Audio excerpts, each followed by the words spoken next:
अस्सलाम वालेकुम स्टूडेंट्स। आज का हमारा टॉपिक है फील्ड विद स्पेसिफायर, यानी कि हम फॉर्मेट स्पेसिफायर के अंदर किसी भी वैल्यू को जो प्रिंट करवा रहे थे कंसोल स्क्रीन में, हम उसको स्पेसिफाई करेंगे कि उसकी विड्थ कितनी है, उसके कॉलम्स में कितनी वैल्यूज़ को हमने स्टोर करवाना है। तो उसका फार्मूला होता है हमारे पास, फॉर्मेट स्पेसिफायर जो होता है उसमें परसेंटेज और उसकी डाटा टाइप के दरमियान हम उसकी वैल्यू, उसके फील्ड, उसके कॉलम्स की तादाद को बताते हैं कि हमने कितने कॉलम्स लेने हैं, इतने कॉलम्स में हमारा डाटा स्टोर हो जाए। तो मैंने इधर एक वेरिएबल लिया है a, जिसकी डाटा टाइप इंटीजर है, उसमें 56 वैल्यू स्टोर करवाई है और उसकी मैंने जो फील्ड और कॉलम का जो साइज़ लिया है वो 5 लिया है, परसेंटेज 5d की सूरत में। तो अब क्या करेगा वो, उसमें जो 56 में तो 2 वैल्यू मौजूद हैं, तो वो क्या करेगा, सिर्फ 2 कॉलम्स को फिल करेगा या 2 फील्ड्स को फिल करेगा। तो अब जब उसको मैं कोई साइन असाइन नहीं करूंगा पॉजिटिव या नेगेटिव की सूरत में, तो वो ऑटोमेटिकली पॉजिटिव होगा और वो हमारे पास राइट जस्टिफाइड विड्थ होगी, वो हमेशा राइट साइड से कॉलम्स को फिल करेगी।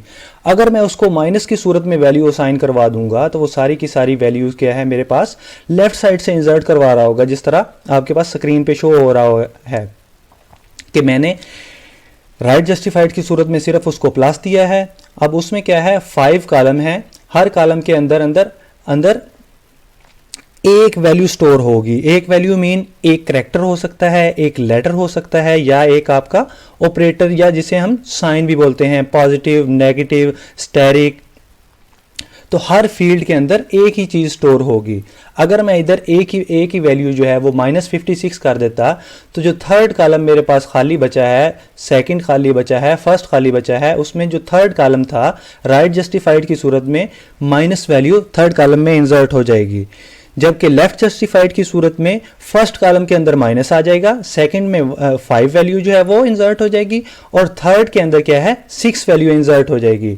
तो आइए अब हम इसका प्रैक्टिकल परफॉर्म करके देखते हैं कि क्या वाकई ही राइट जस्टिफाइड की सूरत में और लेफ्ट जस्टिफाइड की सूरत में हमारे पास फार्मूला, उसका सिंटैक्स यही है, परसेंटेज और उसकी डाटा स्पेसिफायर के दरमियान जो वैल्यू हम उसको असाइन कर रहे हैं। राइट जस्टिफाइड विड्थ को और लेफ्ट जस्टिफाइड विड्थ को देखने के लिए हम उसको कंसोल पे शो करवाएंगे, कंसोल पे प्रिंट करवाएंगे। तो मैंने एक कोड लिखा है बिल्कुल उसी तरह जिस तरह मैंने आपको एग्जांपल दी कि a एक वेरिएबल है जिसकी डाटा टाइप इंटीजर है, उसको 56 वैल्यू पास करवाई है। अब मैं उसको प्रिंट करवाऊंगा। अब उसके बाद मैंने जो एक करैक्टर लिया है वेरिएबल b, उसको स्टैरिक इसलिए पास करवाया है ताकि पता चल सके, कंसोल स्क्रीन के ऊपर हमें शो हो सके कि स्टैरिक की राइट साइड से जो वैल्यू जो इंसर्ट होगी वो स्टैरिक के करीब होगी और जो लेफ्ट साइड से इंसर्ट होगी वो स्टैरिक के और उसके दरमियान जितने भी कॉलम हम स्पेसिफाई कर रहे होंगे या फील्ड स्पेसिफाई कर रहे होंगे उन दोनों के दरमियान उतना फासला होगा। तो इस सूरत में परसेंटेज 5d की सूरत में अभी क्या है, वैल्यू राइट साइड से इंसर्ट होगी, तो लेफ्ट साइड से हमारे पास 3 फील्ड खाली होंगे, तो स्टैरिक के साथ ही हमें 56 शो होगा जी। तो अब स्टैरिक और 56 के दरमियान बिल्कुल जो है वो स्पेस नहीं है, वो इस वजह से कि जो वैल्यू इंसर्ट हुई है वो राइट साइड से हुई है, राइट जस्टिफाइड विड्थ हुई है। अभी हम क्या करेंगे, इसकी वैल्यू को लेफ्ट जस्टिफाइड विड्थ की सूरत में देखेंगे। तो उसका हमारे पास फार्मूला क्या होता है, उसी तरह परसेंटेज 5d के साथ हमने उसको साइन असाइन करना है कि माइनस। अब माइनस की सूरत में क्या होगा, सारी की सारी वैल्यू लेफ्ट साइड से इंसर्ट होना स्टार्ट होंगी।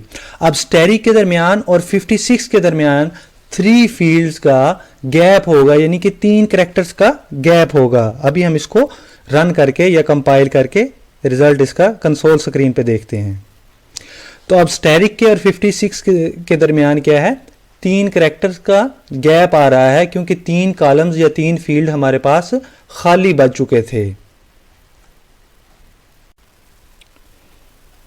अभी जो हमने कंसोल स्क्रीन पे वैल्यू देखी थी वो डेसिमल की सूरत में वैल्यू शो करवाई थी। अब हमारे पास फॉर्मेटिंग फ्लोटिंग पॉइंट है, उसमें क्या होगा, उसमें जो फ्लोटिंग पॉइंट में अगर हमारे पास वैल्यू होगी तो हम कैसे उसको कंसोल स्क्रीन पे फिक्स फॉर्म में या फिक्स कॉलम्स की सूरत में शो करवाएंगे। तो उसका सिंटैक्स हमारे पास है परसेंटेज m डॉट डॉट या फुल स्टॉप हम इसे बोलेंगे, या फ्रैक्शनल पॉइंट हम इसे बोल सकते हैं एन एफ। परसेंटेज एफ क्या है, इसमें फॉर्मेट स्पेसिफायर है, यानी कि उसका डाटा क्या होगा, फ्लोटिंग टाइप होगा। एम क्या है, एम इसमें टोटल विड्थ है, 5 हो सकती है, 6 हो सकती है, 7 हो सकती है। अब इसके अंदर किसी भी वैल्यू का साइन होगा, उसका फ्रैक्शनल पॉइंट्स होगा, और उसके फ्रैक्शनल पॉइंट के राइट और लेफ्ट साइड पे जितनी भी डेसिमल की सूरत में या फ्रैक्शनल पॉइंट की सूरत में वैल्यू होंगी, वो सारी की सारी वैल्यू होंगी। और फ्रैक्शन पॉइंट के बाद जो n है वो क्या हमें ज़ाहिर करेगा कि फ्रैक्शन पॉइंट के बाद जितनी भी वैल्यूज़ हम ले रहे हैं, अगर 10.02 है मेरे पास एक वैल्यू, तो मैं क्या करूंगा, 0.02 और फ्रैक्शन पॉइंट के बाद दो वैल्यूज़ हैं, तो मैं अगर उन दो को ही प्रिंट करवाना चाह रहा हूं तो मैं फ्रैक्शन पॉइंट के बाद उसको 2 मेंशन करूंगा।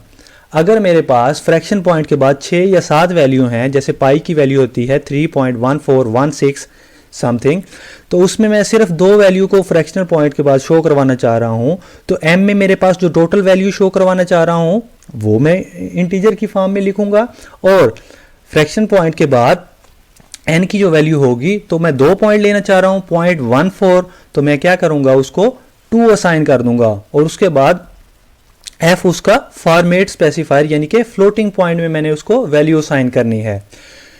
उसके साथ है हमारे पास, अगर हमने वैल्यू को करैक्टर की सूरत में ज्यादा करैक्टर को शो करवाना होगा और फिक्स फील्ड की सूरत में या कॉलम्स की सूरत में फिक्स हमने उसको कॉलम असाइन कर दिए हैं, तो उसका हमारे पास फार्मूला जो होगा वो उसी तरह करैक्टर वाला जो फॉर्मेट स्पेसिफायर होगा हम उसको यूज कर रहे होंगे, %c, और उसके दरमियान जितने कॉलम जितने फील्ड्स हम उसको असाइन कर देंगे 10, 5 या 6, तो उसके अगेंस्ट क्या करेगा, वो उतनी वैल्यू हमें उतने करैक्टर कंसोल स्क्रीन पे शो करवा रहा होगा।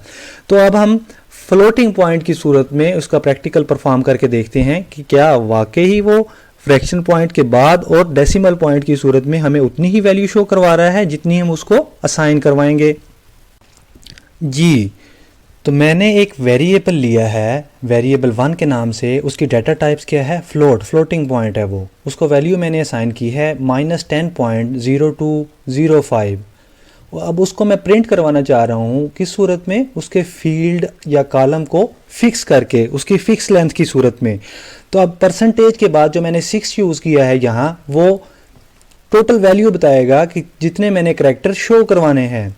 अब ये 6 वैल्यू है, इसके मुताबिक ये एक माइनस को प्रिंट करवाएगा, एक 1 को प्रिंट करवाएगा, एक 0 को, एक पॉइंट या फ्रैक्शनल पॉइंट को, उसके बाद 0 को, और उसके बाद 2 को।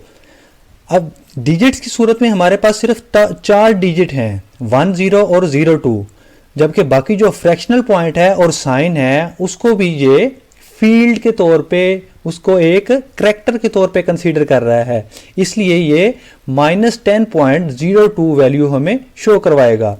अब 0, 2 क्यों शो करवाएगा, क्योंकि मैंने पॉइंट के बाद, उसके फ्रैक्शनल पॉइंट के बाद उसको 2 वैल्यू असाइन कर दी हैं कि पॉइंट के बाद मुझे सिर्फ 2 वैल्यू चाहिए, लेकिन मैंने उसको क्या किया है, शो करवाई हैं, उसके अंदर स्टोर करवाई हैं कितनी वैल्यू, 4 वैल्यू फ्रैक्शनल पॉइंट के बाद। तो अब मेरे पास जो आउटपुट आएगी वो -10.02 आएगी। फार्मूले के मुताबिक जो 6 था वो क्या था, m था, और फार्मूले के मुताबिक जो n था वो क्या है, मेरे पास 2 है। जी, तो अब वेरिएबल 1 में क्या है, मेरे पास -10.02 वैल्यू जो है वो शो हो रही है। अभी इसमें थोड़ी सी चेंजिंग करके देखते हैं कि अगर मुझे फ्रैक्शनल पॉइंट के बाद 3 वैल्यू चाहिए हो 0.020, तो उस सूरत में क्या मुझे कंपाइलर शो करवाएगा इतनी वैल्यू।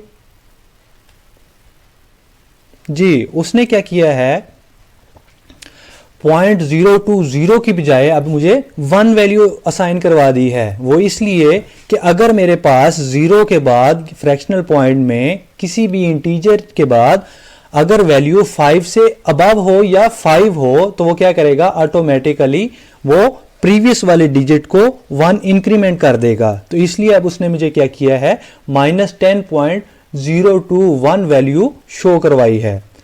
आज के लेक्चर के लिए इतना ही, बाकी नेक्स्ट लेक्चर में हम इसके अगले टॉपिक को डिस्कस करेंगे। शुक्रिया। अल्लाह हाफिज़।